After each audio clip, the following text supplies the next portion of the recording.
bahwa pasal 20 ayat 1 Undang-Undang Dasar 1945 menempatkan DPR sebagai pemegang kekuasaan pembentukan undang-undang.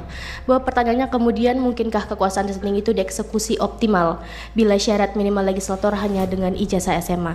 Profesi yang hanya menafsirkan undang-undang seperti contohnya hakim, jaksa, advokat, notaris wajib bergelar sarjana. Sedangkan masuk akalkah jika pembentuk undang-undang justru cukup dengan lulusan sekolah menengah? Jika dibiarkan, yang mulia martabat pasal 20 ayat 1 direndahkan bahkan direduksi oleh ambang yang minimalis. Gelar sarjana melalui skripsi atau riset adalah latihan metodis yang relevan langsung dengan tugas membentuk norma hukum yang abstrak.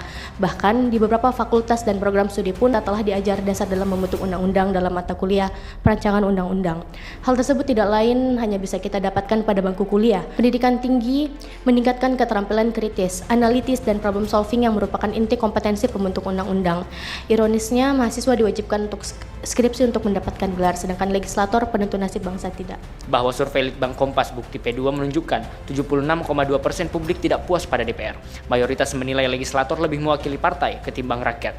Lebih dari 90% menolak ambang minimal SMA bagi calon anggota DPR-DPRD dan mendukung kenaikan ke strata 1 S1.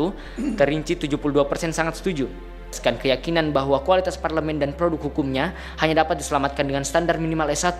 Angka-angka ini bukan statistik mati, melainkan suara rakyat yang tak boleh diabaikan. Secara konstitusional, pasal 240 ayat 1 huruf E Undang-Undang Pemilu telah merendahkan martabat DPR-DPRD, mengaburkan amanat pasal 20 ayat 1 Undang-Undang Dasar 1945, dan menyebabkan kerugian konstitusional yang nyata maupun potensial.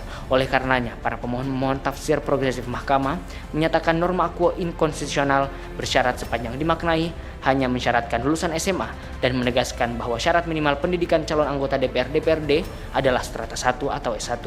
Kenapa Anda tidak datang ke DPR saja? Ini kan undang-undang lagi diubah sekarang ini. Susi Pujiastuti, enggak sarjana juga gitu kan. Tapi dinilai oleh publik kan berhasil waktu jadi menteri. Gimana dong? Yang enggak sarjana tapi juga bagus. Sebaiknya ada yang sarjana juga biasa-biasa saja. Ini mestinya pemohon dan juga elemen masyarakat yang lain itu juga datang ke DPR. Dalam revisi Undang-Undang Pemilu itu syarat jadi anggota DPRD, DPR, jadi presiden dan wakil presiden itu harus sarjana. Ke sana mestinya lebih tepat.